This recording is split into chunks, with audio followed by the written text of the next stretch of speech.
El bosque permanecía en un silencio que resultaba extraño.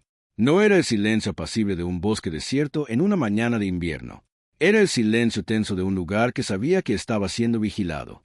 El tipo de silencio que te oprime los tímpanos y hace que los latidos de tu corazón parezcan demasiado fuertes. Detrás de él, entre los árboles desnudos y helados de las estribaciones de los Pirineos, en el suroeste de Francia, se movían soldados alemanes. No podía oírlos. Ese era precisamente el problema. Tenía 20 años. Sangraba. Su paracaídas estaba doblado y enterrado en algún lugar detrás de él, bajo agujas de pino congeladas y hojas secas, y si alguien lo encontraba, todo había terminado. No como termina el día de un piloto al aterrizar en la base, ir al comedor y quejarse del mal café, sino como termina en una habitación pequeña, una silla dura y un hombre con uniforme gris que tiene todo el tiempo del mundo y ningún motivo para ser amable. Su nombre aún no era importante, ni para los árboles, ni para la guerra, pero lo sería. Para comprender lo que ocurrió en esos bosques el 8 de marzo de 1944, hay que entender en que se habían convertido los cielos sobre la Francia ocupada en ese momento de la Segunda Guerra Mundial. Se habían convertido en un matadero. La octava Fuerza Aérea estadounidense, con base en el sur de Inglaterra, llevaba a cabo campañas de bombardeo estratégico sobre la Europa ocupada por los nazis desde 1942. La misión era sencilla en teoría y letal en la práctica: adentrarse en territorio enemigo, destruir la infraestructura industrial del Tercer Reich, las refinerías de petróleo, las estaciones de ferrocarril, las fábricas que construían los tanques, los aviones y las armas, y regresar a casa. Repetir la operación al día siguiente.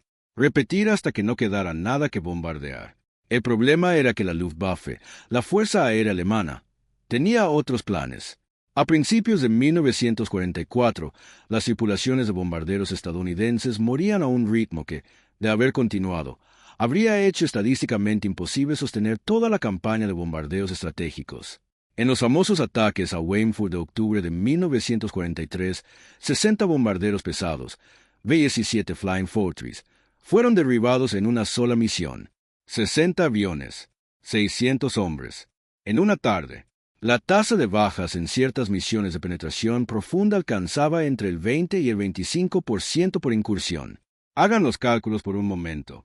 Si uno volaba suficientes misiones para completar su periodo de servicio obligatorio, inicialmente fijado en 25 misiones, luego aumentado a 35, la probabilidad estadística de sobrevivir era, dependiendo del periodo y del objetivo, entre sombría y teórica. Los pilotos de cazas tenían su propia versión de esta aritmética. El P-51 Mustang había entrado recientemente en escena, proporcionando por fin a los bombarderos estadounidenses una escolta capaz de volar hasta Berlín y regresar. Antes del Mustang, los bombarderos volaban sin escolta una vez que se adentraban en territorio alemán, y la Luftwaffe los destruía. El P-51 cambió la situación, pero no eliminó el peligro. Los pilotos de caza alemanes eran experimentados, disciplinados y defendían su espacio aéreo con todas sus fuerzas. Y cuando un piloto de caza estadounidense era derribado sobre la Francia ocupada, sobre Alemania, sobre cualquier territorio controlado por la Wehrmacht, sus opciones eran limitadas y todas eran desfavorables. Podría ser capturado. Podría ser asesinado. O, si la geografía y la suerte le eran favorables, podría escapar. Para huir se necesitaba ayuda. Y esa ayuda, en la Francia ocupada de 1944, llegó en forma de gente común que hacía cosas extraordinariamente peligrosas por desconocidos a los que nunca habían visto, en un país donde el castigo por ayudar a un aviador aliado no era una multa ni una pena de prisión, sino una bala o un viaje de ida a un campo en el este del que nadie regresaba. Este es el mundo en el que Charles Elwood Jagger cayó aquella gélida mañana de marzo. Si hubieras consultado el expediente de Chuck Jagger a principios de 1944, habrías visto un historial que incomodaba vagamente a los responsables de personal, no porque fuera malo, sino porque era demasiado bueno, de una manera que sugería que el joven en cuestión tenía una relación con el peligro que la mayoría de la gente no comprendería del todo. Nació el 13 de febrero de 1923 en Mira, Virginia Occidental, un pueblito minero tan pequeño que llamarlo pueblo es ser generoso. Su padre se ganaba la vida perforando pozos de gas natural. La familia no tenía dinero en el sentido tradicional de la palabra, pero poseía algo que a veces el dinero no puede comprar: una absoluta ausencia de la vacilación que impide a la mayoría de las personas hacer lo que saben que deben hacer. Virginia Occidental en las décadas de 1920 y 1930 era un lugar que no mimaba a sus hijos. Las montañas eran hermosas, la vida era dura y la gente que venía de allí poseía una competencia particular, forjada por la necesidad más que por la instrucción. Jagger se alistó en las Fuerzas Aéreas del Ejército en septiembre de 1941, 3 meses antes de Pearl Harbor. Tenía 18 años. Nunca había estado en un avión. Se alistó como soldado raso, asignado como mecánico de aeronaves, porque el requisito mínimo para la formación de pilotos en aquel entonces era de 2 años de universidad, y Chuck Jagger había terminado la secundaria en Hamlin, Virginia Occidental, y ahí terminaba su formación académica formal. Esto no lo desanimó. Reparaba aviones, observaba a los pilotos, esperaba. Entonces llegó la guerra y las reglas cambiaron, porque las reglas siempre cambian cuando se necesita que suficientes personas mueran por una causa. El ejército implementó un nuevo programa que permitía a los graduados de secundaria con aptitudes excepcionales acceder al entrenamiento de vuelo. Jaeger Salcedo Plaza. Tenía una visión perfecta, 20/20 en ambos ojos, una coordinación ojo-mano excepcional y una intuición mecánica sobre aeronaves que había adquirido tras pasar meses desmontándolas y volviéndolas a montar. Fue aceptado. Era extraordinario. No era como algunos pilotos extraordinarios, aquellos que volaban desde la infancia, que crecieron en familias con avionetas y pistas de aterrizaje de hierba, que se adaptaban a los mandos como los músicos a los instrumentos que les han sido dados desde pequeños. El don de Jaeger era diferente. Era físico, casi animal. Podía sentir una aeronave de una manera que a sus instructores les resultaba difícil de describir, salvo decir que parecía comprender lo que la máquina iba a hacer antes de que los instrumentos se lo indicaran. Su percepción espacial en 3 dimensiones era, según todos los testimonios, simplemente superior a la de la mayoría de los humanos. Podía mantener su posición en el cielo, seguir a varias aeronaves y calcular ángulos, velocidades y tasas de aproximación mentalmente a velocidades de combate, mientras también manejaba los controles de su propia aeronave, supervisaba los indicadores de motor, controlaba el combustible y se comunicaba por radio. No era intrépido. Quienes dicen ser intrépidos mienten o aún no se han enfrentado a la situación adecuada.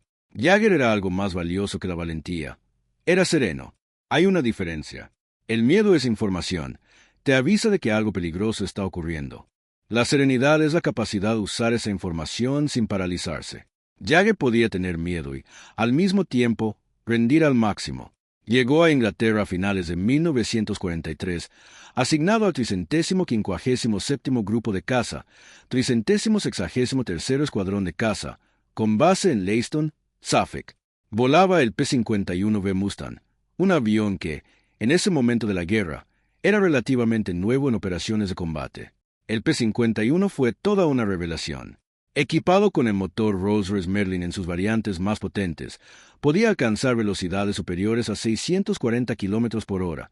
Tenía un radio de combate de casi 1.200 kilómetros, suficiente para escoltar bombarderos hasta lo más profundo de Alemania y regresar. Y era lo suficientemente maniobrable como para combatir en igualdad de condiciones, o incluso mejor, que cualquier otro avión de la Luftwaffe. En opinión de muchos de sus pilotos, fue uno de los mejores aviones de combate jamás fabricados. Jagger la adoraba como un artesano adora una herramienta perfecta. Para marzo de 1944 ya había realizado 7 misiones de combate. Había derribado su primer avión alemán, un Messerschmitt Bf-109, y demostrado un instinto táctico que hacía que sus compañeros de escuadrón lo observaran con una mezcla de admiración y casi asombro. Tenía 20 años y volaba como si llevara 30 años haciéndolo. El 4 de marzo de 1944, tenía previsto realizar una misión de vuelo sobre Berlín. El mal tiempo obligó a cancelarla. El 5 de marzo, lo mismo. El 8 de marzo, el cielo estaba despejado. La misión estaba en marcha. El objetivo era Berlín. La escolta despegaría, guiaría a los bombarderos pesados, interceptaría a cualquier caza de la Luftwaffe que se acercara y regresaría a Inglaterra. Procedimiento estándar. Peligroso al extremo, pero estándar. Chuck Jagger subió a su P-51, a que había bautizado como Glamorous Glenn en honor a su novia Glenys, una mujer a la que conoció durante un permiso en California y que más tarde se convertiría en su esposa, rodó hasta la pista y despegó hacia el frío aire de la mañana inglesa. No regresaría a Inglaterra ese día. Los detalles de lo ocurrido en Francia el 8 de marzo de 1944 están documentados. No de la forma vaga e indirecta en que se documenta gran parte de la historia de la guerra, sino en el lenguaje específico y preciso de los informes de combate y los informes posteriores a la acción. El 357º Grupo de Caza escoltaba bombarderos B-17 hacia Alemania cuando cazas alemanes, Focke-Wulf 190, se aproximaron para interceptarlos. El FW-190 era un avión formidable, rápido, robusto y, en manos de pilotos experimentados de la Luftwaffe, letal. El enfrentamiento que siguió fue el tipo de caos tridimensional y furioso en que se convierte el combate aéreo cuando dos grupos de hombres decididos intentan aniquilarse mutuamente a 600 kilómetros por hora en el espacio tridimensional. Jäger se vio envuelto en una pelea. Entonces se encontró en llamas. El fuego de cañón. El FW-190 portaba cañones de 20 milímetros, no solo ametralladoras. Arrasó Glameres Glen. Los daños fueron catastróficos. Estaba a gran altitud, perdiendo control, perdiendo presión, y la aeronave emitía ruidos y movimientos que le indicaban a un piloto, con absoluta claridad, que la comunicación entre él y la máquina estaba a punto de terminar. Él se dio a la fuga. A gran altitud sobre territorio enemigo, saltar en paracaídas es en sí mismo un acto de violencia controlada. La ráfaga de viento a esa velocidad es comparable a ser atropellado por un camión. Algunos pilotos han quedado inconscientes. Otros han sufrido fracturas de extremidades. Jäger tuvo suerte. Salió del avión, sobrevivió al impacto inicial de su paracaídas y descendió, herido, hasta los bosques de la región de Périgord, en el suroeste de Francia, no lejos de la pequeña ciudad comercial de Angoulême. Le habían disparado en la mano. La metralla le había lacerado los pies. Sentía dolor. Estaba solo.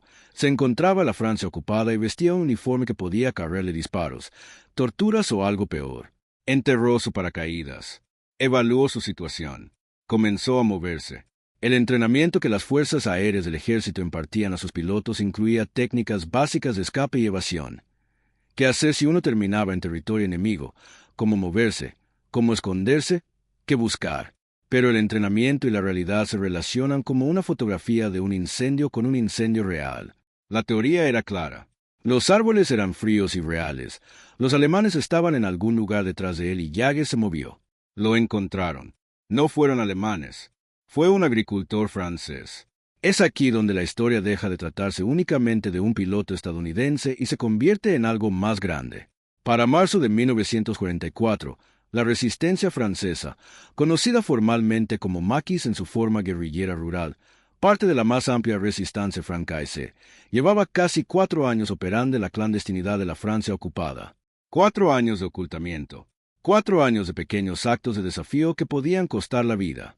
4 años de mensajes cifrados, puntos de entrega secretos y el constante y opresivo peso psicológico de vivir una doble vida en un país donde un vecino podía ser un informante y una palabra equivocada a la persona equivocada significaba que la Gestapo llegaría en la noche. Quienes hicieron esto no eran, en su mayoría, soldados ni espías de profesión. Eran campesinos, maestros, sacerdotes, comerciantes, amas de casa y mecánicos. Eran personas que habían reflexionado sobre lo que significaba la ocupación, las redadas, las deportaciones, la brutalidad indiferente de un ejército extranjero que trataba a su país como propiedad, y habían decidido, cada uno según su propia convicción, que había cosas por las que valía la pena arriesgar la vida. Una de esas cosas, en 1944, era conseguir que los aviadores aliados volvieran a casa. Las redes de escape que operaban en la Francia ocupada se encuentran entre las operaciones de logística humana más extraordinarias de la historia bélica. La línea Comete, la línea Paroliri, la red Selburne, la red Borgoña, organizaciones clandestinas que, en su apogeo, trasladaban a decenas de aviadores aliados cada mes desde sus puntos de aterrizaje en Francia, a través de casas seguras, puestos de control, montañas y hasta la neutral España. ¿Quiénes integraban estas redes? Los guías, los falsificadores, los proveedores de refugio, lo hacían sabiendo que la pena por ser capturados no era la prisión, sino la muerte o los campos de concentración, que en la práctica equivalían a lo mismo, aunque a largo plazo. André de Jong, conocida como Dede, fundó la línea Comete a los 24 años.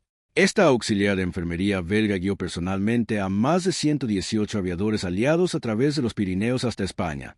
Finalmente fue capturada, sobrevivió al campo de concentración de Ravensbrück y dedicó el resto de su larga vida a ejercer como enfermera en África.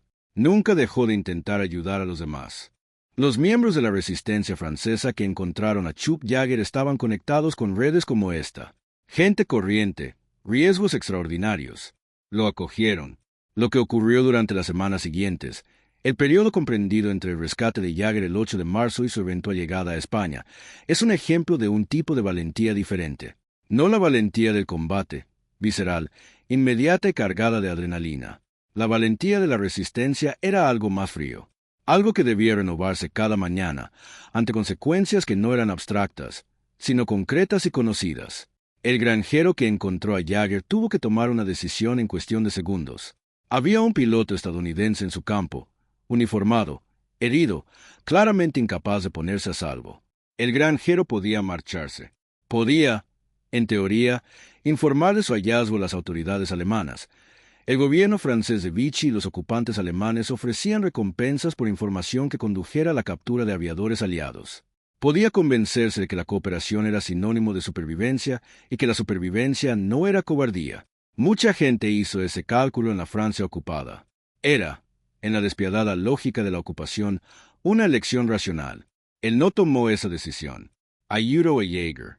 Lo escondió. Difundió información a través de la red. Yeager fue trasladado de una casa de seguridad a otra, un sistema diseñado específicamente para limitar su exposición. El principio era que si algún nodo de la red se veía comprometido y la persona allí derrumbaba durante el interrogatorio, y la Gestapo contaba con métodos que hacían que derrumbarse durante el interrogatorio no fuera una cuestión de debilidad, sino de biología, solo podrían delatar a las personas con las que habían tenido contacto directo. No sabían quién había retenido al aviador antes ni quién lo retendría después. La red estaba compartimentada. Estaba diseñada para absorber fallos catastróficos y sobrevivir a ellos. Durante este periodo, Yeager vestía ropa de civil. Su uniforme habría sido una sentencia de muerte en campo abierto. Se le proporcionaba comida, alojamiento y se le trasladaba con sumo cuidado. Su francés era prácticamente inexistente. La comunicación se realizaba mediante mímica y el lenguaje universal de la urgencia. Quienes lo protegían sabían que si una patrulla alemana los descubría, todo terminaría ahí. Aún así, lo protegieron. Uno de los hombres que ayudó a guiar a Yeager durante este periodo fue un combatiente de la resistencia francesa llamado Gabriel. Gabriel no era un profesional. Era un hombre que había decidido, en algún momento que no se puede fechar con precisión porque nadie lo dejó por escrito, que no podía soportar la ocupación pasivamente. Guiaba a los aviadores derribados a través de la red. Lo hizo varias veces. Cada vez era como tirar los dados con la muerte en varias caras. También había un médico, un doctor francés que colaboraba clandestinamente con la resistencia, que trató las heridas de Yeager en condiciones que habrían sido primitivas para los estándares de tiempos de paz. No había quirófano estéril. No había anestesia más allá de los suministros improvisados disponibles. Le extrajeron metralla de los pies a un piloto en la cocina de una granja en algún lugar del Périgord, mientras soldados alemanes podían oírlo. Yeager se recuperó. Según todos los testimonios, no fue un receptor pasivo de esta ayuda.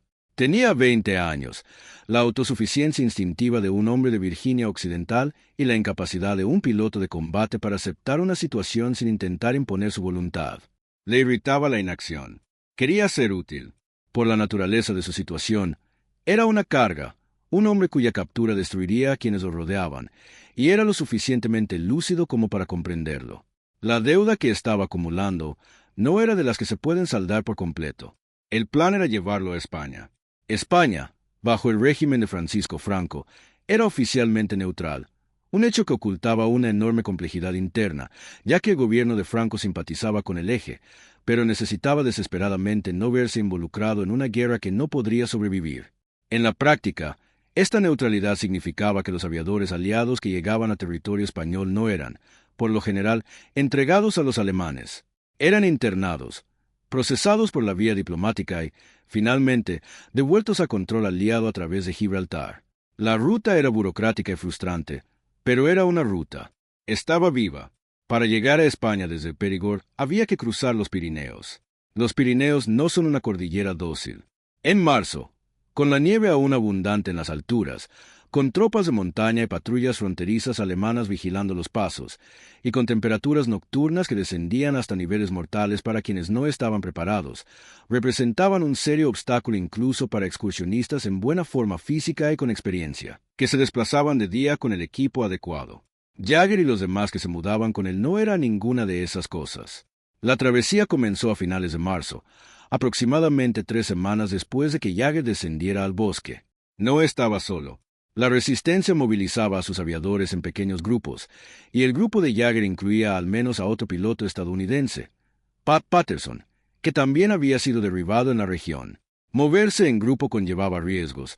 Un grupo de hombres que se desplazaba por terreno montañoso vestidos de civil era más visible que un solo hombre, pero la resistencia había calculado que la guía y la fuerza compartidas compensaban el riesgo adicional. Su guía era un hombre cuyo nombre la historia ha conservado en parte y perdido en parte, como suele ocurrir con quienes realizaron hazañas valientes en secreto. Conocía los senderos de la montaña. Ya había hecho esto antes. Se movía con la seguridad de quien comprende cada riesgo que corre. Las montañas eran brutales. Los pies de Jagger aún estaban dañados por las heridas de metralla. No habían sanado del todo. Eran funcionales pero dolorosos, como suele suceder cuando la necesidad obliga a ignorar lo que el cuerpo intenta decir. El frío era extraordinario. No el frío dramático y operístico de una tormenta, sino el frío penetrante y persistente de las altas montañas a finales del invierno, ese que se cuela a través de la ropa y hace que las extremidades duelan, luego se entumezcan y, si no se tiene cuidado, se convierta en un problema sin solución en la montaña. Se desplazaban de noche siempre que era posible. Descansaban en refugios que iban desde lo más rudimentario hasta lo apenas adecuado. Comían lo que tenían y lo que sus guías les proporcionaban. La comunicación entre Jagger y los miembros franceses del grupo seguía siendo en gran medida no verbal. La barrera del idioma era absoluta en la mayoría de los temas prácticos, pero hay cosas que no requieren palabras. Determinación, gratitud, el reconocimiento compartido de una situación muy grave que debe tratarse con la máxima seriedad si todos quieren salir adelante. En un momento dado durante la travesía, el grupo se topó con una situación que requería una acción inmediata, tal como la describe Jagger con esa sobriedad y objetividad propias de quienes han superado situaciones difíciles sin dramatismo. Había patrullas fronterizas alemanas en la zona. El grupo tuvo que detenerse, esconderse y permanecer completamente inmóvil y en silencio durante un tiempo que, como suele suceder en estos casos, pareció mucho más largo de lo que marcaba el reloj. Un ruido, un movimiento en el momento inoportuno, y todo se acabó. Estaban quietos. La patrulla pasó. Siguieron adelante. Hubo momentos de crisis física. Pat Patterson resultó herido durante la travesía. Los relatos difieren en cuanto a la naturaleza específica de la lesión, pero coinciden en que amenazaba con impedirle completarla sin ayuda. Jagger tomó una decisión que revela algo esencial sobre su carácter. Tenía 20 años, estaba herido, agotado, con frío y con la tenacidad propia de alguien que no acepta la idea de abandonar a nadie. Ayudó a cargar a Patterson, a través de las montañas, en la oscuridad, con los pies maltrechos. No abandonó a su hombre. Vale la pena detenerse en esto, porque no es un asunto menor. En el cálculo de la supervivencia, la opción racional suele ser protegerse a uno mismo y aceptar que no se puede proteger a todos. Jagger no tenía ninguna obligación militar. Formalmente, era un prisionero fugitivo tras las líneas enemigas, operando fuera de toda cadena de mando, en una situación en la que nadie lo habría juzgado severamente por priorizar su propia supervivencia. Aún así, ayudó a transportar a un hombre a través de los Pirineos. Porque así era él. Porque en Virginia Occidental no hay hombres que abandonen a su gente en las montañas. Cruzaron la frontera hacia España. La fecha era el 30 de marzo de 1944, 22 días después de que Jagger fuera derribado sobre Francia. España los recibió con la peculiar hospitalidad de los países oficialmente neutrales en tiempos de guerra, es decir, fueron arrestados de inmediato. Esto era previsible. De hecho, formaba parte del plan. Las autoridades españolas internaron a los aviadores aliados que cruzaron desde Francia, los tramitaron y, finalmente, los entregaron a custodia aliada en Gibraltar. El periodo de internamiento podía resultar incómodo y frustrante, pero era soportable, a diferencia del cautiverio alemán. Jagger y los demás fueron detenidos brevemente, transferidos a la custodia aliada a través de la maquinaria diplomática que gestionaba estas situaciones, trasladados a Gibraltar y, posteriormente, regresados a Inglaterra por vía aérea. Regresó a Inglaterra en mayo de 1944. Y aquí es donde la historia, que ya de por sí ha sido extraordinaria, da un nuevo giro. El procedimiento habitual para los aviadores aliados que habían eludido la captura con la ayuda de las redes de la resistencia era enviarlos de vuelta a Estados Unidos, fuera del teatro de operaciones por completo. La razón era la seguridad operativa. Un aviador que había pasado por la red de la resistencia conocía nombres, rostros y ubicaciones. Si ese aviador era derribado de nuevo y capturado por los alemanes, un interrogatorio real, del tipo que practicaba la Gestapo, podría comprometer a toda la red. Los franceses que lo habían protegido y guiado podrían ser identificados, arrestados, torturados o asesinados. La política existía para protegerlos, no para marginar al aviador. Jaeger no quería irse a casa. Apeló. Defendió su caso con la persistencia implacable y metódica que caracterizaba su forma de abordar cada problema. Quería volar. No había terminado lo que había venido a hacer.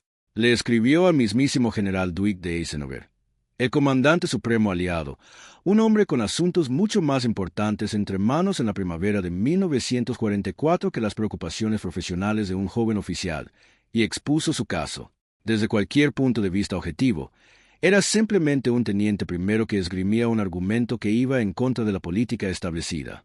Su argumento no debería haber surtido efecto. Funcionó. Eisenhower le concedió una excepción. Se le permitió permanecer en el teatro de operaciones y volver a volar en combate.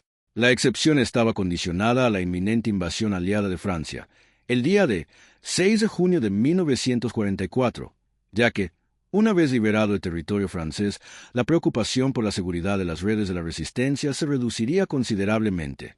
Jaeger podía volar. Él voló. Y ahora la historia toma un giro completamente distinto. Porque lo que sucedió después demostró que la huida a través de los Pirineos no había sido el capítulo más importante de la historia de Chuck Yeager. Había sido el prólogo. Regresó a su escuadrón. Voló. Y, aun entre pilotos excepcionales, era alguien diferente. El 12 de octubre de 1944, Chuck Yeager derribó 5 aviones alemanes en un solo día. 5. En una sola misión. Los 2 últimos fueron derribados en un único enfrentamiento que duró segundos, en lo que fue, sin duda alguna, una hazaña extraordinaria de puntería aérea y posicionamiento táctico. Se convirtió en as de la aviación en un solo día, una distinción que requiere un total de 5 victorias aéreas, lo cual Yeager logró en un solo vuelo. Al final de la guerra, su total ascendía a 11 victorias aéreas y media, la media porque compartió el mérito de una de ellas con otro piloto. Pero el combate aéreo, por extraordinario que fuera, no sería por lo que Chuck Yeager sería recordado. Porque en octubre de 1947, en el aeródromo militar de Muroc, en el desierto de California, Charles Elwood Yeager se subió a un avión experimental llamado Bell X-1, un avión cohete naranja con forma de bala que se le había dado el nombre no oficial de Glamis Glennis, en honor a la misma mujer que dio nombre al P-51, y lo voló más rápido que ningún ser humano jamás había volado nada. Rompió la barrera de sonido. Esto requiere cierto contexto. En 1947, la barrera del sonido no era solo un desafío aeronáutico. En algunos círculos, se consideraba una barrera física, un límite. Había ingenieros serios que creían que un avión convencional no podía superar la velocidad del sonido, Mach 1, aproximadamente 1.230 km por hora a nivel del mar, algo más rápido en altitud, porque las ondas de choque que se generaban a velocidades transónicas simplemente destruirían la aeronave antes de alcanzarla. Varios pilotos de prueba habían muerto explorando la aproximación a Mach 1. El flujo de aire se volvía impredecible. Los controles se invertían. Los aviones se desintegraban. Yeager lo atravesó volando. El 14 de octubre de 1947, voló con 2 costillas rotas, fracturas sufridas 2 noches antes al caerse de un caballo. No había informado de la lesión, pues hacerlo le habría impedido volar y habría asignado el vuelo a otro piloto, algo inaceptable. Voló con las costillas rotas, utilizando un trozo de palo de escoba que un amigo había improvisado para poder cerrar la escotilla de la cabina con el brazo lesionado. Alcanzó Mach 1.06. Más rápido que el sonido. El estruendo, un estampido sónico, el primero jamás producido por un ser humano en una aeronave controlada, resonó en el desierto de California. Nadie en el terreno había oído jamás nada parecido. Y aquel hombre que había salido de los bosques franceses, que había sido guiado a través de los Pirineos por personas que lo arriesgaban todo por un desconocido, y que luego suplicó a un comandante supremo que le permitiera volver a la guerra, ese hombre era, en ese momento, el ser humano más rápido que jamás había existido. El legado de lo ocurrido en esas semanas entre el 8 y el 30 de marzo de 1944 opera en múltiples niveles que merece la pena analizar detenidamente. En su nivel más inmediato, Es una historia de supervivencia. Un piloto de 20 años fue derribado, sobrevivió y regresó a casa. Esto le sucedió a muchos pilotos durante la guerra. Miles de aviadores aliados fueron evadidos, protegidos y rescatados por redes de la resistencia en toda la Europa ocupada. Estas redes de escape permitieron que miles de hombres regresaran a la causa aliada. Cada uno de ellos representaba no solo una supervivencia, sino una continuidad, de potencial, de capacidad, de lo que harían al regresar. En el caso de Chuck Yeager, lo que hizo su regreso transformó la historia de la aviación e, indirectamente, toda la era del vuelo humano que le siguió. Pero seamos precisos sobre a quién corresponde el mérito. Las personas que dieron cobijo a Yeager, que lo escondieron, lo alimentaron y lo trasladaron de casa en casa a través de la red, que curaron sus heridas en las cocinas de las granjas, que lo guiaron por los Pirineos en invierno con patrullas alemanas en las montañas, no tienen en los libros de historia la misma relevancia que la de Chuck Yeager. La mayoría ni siquiera aparece en ellos. Sus nombres se conservan parcialmente en los relatos que Yeager dio posteriormente y en los archivos de la resistencia que sobrevivieron a la guerra. Muchos más no sobrevivieron, no por ser menos valientes, sino porque la supervivencia en la resistencia también dependía en parte de la suerte, y la suerte no siempre acompañaba. La línea Comete, por sí sola, perdió a más de 155 miembros, ya sea por ejecución o por enviarlos a campos de concentración. Quienes dirigían estas redes conocían las probabilidades, pero aún así las mantuvieron en funcionamiento. Lo que la resistencia francesa le dio a Chuck Yeager no fue simplemente su vida, aunque sin duda alguna. Lo que le dieron, y a través de le dieron al mundo, fue la continuación de una carrera que transformó la concepción humana de lo posible. La barrera del sonido no era una abstracción, era un límite tanto psicológico como físico. Creer que era infranqueable reflejaba la naturaleza de lo imposible, y el hecho de que Yeager la cruzara demostró que lo imposible suele ser simplemente aquello que nunca se ha intentado. Nada de esto habría sido posible sin el campesino que tomó una decisión en un campo del Périgord. Nada de esto habría sido posible sin el médico que extrajo la metralla en la cocina de una granja. Nada de esto habría sido posible sin Gabriel, y sin el guía anónimo que los condujo a través de los Pirineos, y sin Pat Patterson que recorrió las montañas junto a él, y sin todos los demás cuyos nombres los libros de historia no han conservado como merecen. La excepción de Eisenhower, su decisión de permitir que Yeager volviera al combate a pesar de la política en contra, se cita a veces como un acto de favoritismo o como un reconocimiento de un talento excepcional. Fue ambas cosas. Pero también fue algo más. El reconocimiento de que hay ciertas personas cuya permanencia en un puesto justifica una excepción a la regla, y que el costo de dicha excepción, bien gestionada, compensa el beneficio de mantener a esa persona excepcional donde puede ser más útil. Ese cálculo era correcto, espectacularmente correcto desde el punto de vista histórico. Yeager desarrolló una carrera en la Fuerza Aérea que duró hasta 1975. Voló en Corea. Comandó la Escuela de Pilotos de Investigación Aeroespacial, donde entrenó a los astronautas de la primera generación del programa espacial. Participó en el desarrollo de prácticamente todos los principales aviones de combate estadounidenses durante 3 décadas. Continuó volando personalmente hasta una edad avanzada. En 1997, con motivo del 50º aniversario de su primer vuelo, superó la barrera del sonido con un F-15. Tenía 74 años. Falleció el 7 de diciembre de 2020 a los 97 años, día de Pearl Harbor. Una coincidencia del calendario que, en retrospectiva, parece algo que un guionista habría inventado y le habrían dicho que era demasiado obvio. Su esposa Glenys, Glamourous Glenys, el nombre del avión que lo llevó a través de la barrera del sonido, había fallecido de cáncer de ovario en 1990. Él había bautizado 2 aviones en su honor en los momentos más importantes de su carrera como piloto. Ella lo esperó cuando terminó la guerra, cuando las montañas quedaron atrás y las cartas finalmente pudieron expresar lo que las escritas desde una zona de combate no podían expresar con seguridad.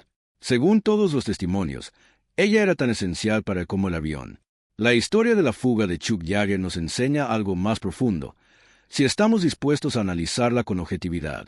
La Segunda Guerra Mundial a veces analiza en términos de gran estrategia. Los movimientos de los ejércitos, las decisiones de los generales, la extensión de las campañas por continentes. Y esos aspectos son importantes. Pero se basan en millones de historias más pequeñas, la mayoría de las cuales nunca se registraron, en las que personas comunes tomaron decisiones extraordinarias con consecuencias que jamás podrían haber previsto. El campesino del Périgord No sabía que estaba dando refugio al futuro rompedor de la barrera del sonido. Sabía que estaba dando refugio a un joven herido con uniforme extranjero que necesitaba ayuda. Aún así, se la prestó. Ese es todo el cálculo moral del acto, y es suficiente. No requiere conocer las consecuencias para ser correcto. A las montañas no les importaba quién las cruzara. El frío era el mismo para todos. Los alemanes habrían matado a los guías y destruido los refugios con la misma facilidad que a cualquier otro que infringiera las leyes de ocupación. El valor necesario para lo que hizo la resistencia no dependía de saber que las personas a las que ayudaban eran importantes. No dependía de nada más que de la convicción de que lo que se hacía era correcto y que la persona necesitada merecía el riesgo. Esa convicción, repetida por cientos de miles de personas en toda la Europa ocupada, fue uno de los factores que contribuyeron a la victoria en la guerra.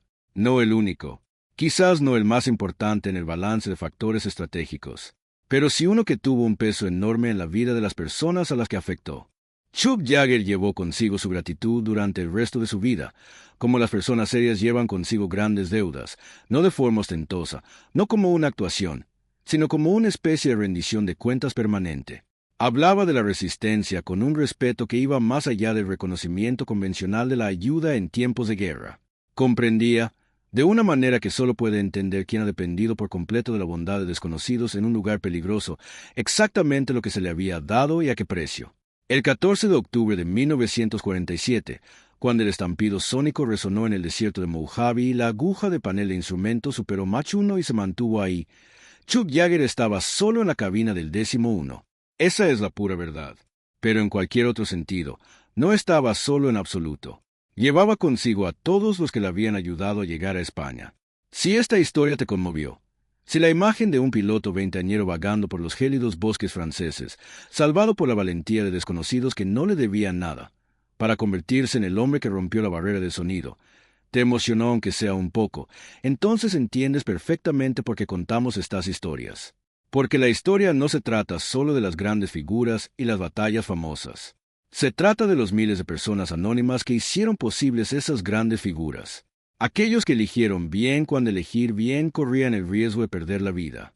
Si esta historia merece tu reconocimiento, la forma más sencilla de dárselo es darle a me gusta ahora mismo. Solo te llevará un segundo y le indicarás a la plataforma que historias como esta, reales, documentadas, humanas e importantes, merecen ser compartidas con más personas que aún no las conocen. Eso es lo que entiende el algoritmo, y al usarlo nos aseguramos de que estas historias no desaparezcan. Suscríbete a Historial Verificado, porque nos comprometemos a hacer las cosas bien. Historia Real. Personas reales. Situaciones reales. No hace falta exagerar, porque la verdad es extraordinaria. Cada historia que te presentamos ha sido investigada con el mismo cuidado y respeto que merecían las personas que la protagonizan y que, con demasiada frecuencia, no recibieron en vida. Hoy les hacemos una pregunta, una sobre la que realmente queremos saber su opinión en los comentarios. Si hubieran sido uno de esos campesinos franceses o guías de la resistencia, sabiendo que la pena por ser capturados era la muerte o los campos de concentración, ¿creen que habrían ayudado? No lo que les gustaría haber hecho. ¿Qué piensan realmente de sí mismos? Preguntamos esto porque no son preguntas fáciles, y las respuestas más honestas son las más valiosas. La sección de comentarios está abajo. Los escuchamos. La próxima vez en Historial Verificado, una historia que ha permanecido oculta durante décadas bajo el silencio oficial. Una sola decisión tomada en un sótano por un hombre desconocido salvó más vidas que la mayoría de los generales en toda la guerra. Su nombre se mantuvo en secreto durante 40 años. Es casi seguro que nunca lo has oído. Eso cambia en el próximo video. Gracias, de todo corazón, a todos los que ven, comparten, comentan y hacen preguntas que nos impulsan a encontrar mejores respuestas. Esta comunidad es la razón por la que este trabajo importa. Las historias existen, aunque nadie las cuente, pero es el acto de contarlas lo que las mantiene vivas. Ustedes son quienes las mantienen vivas. Nos vemos en el próximo.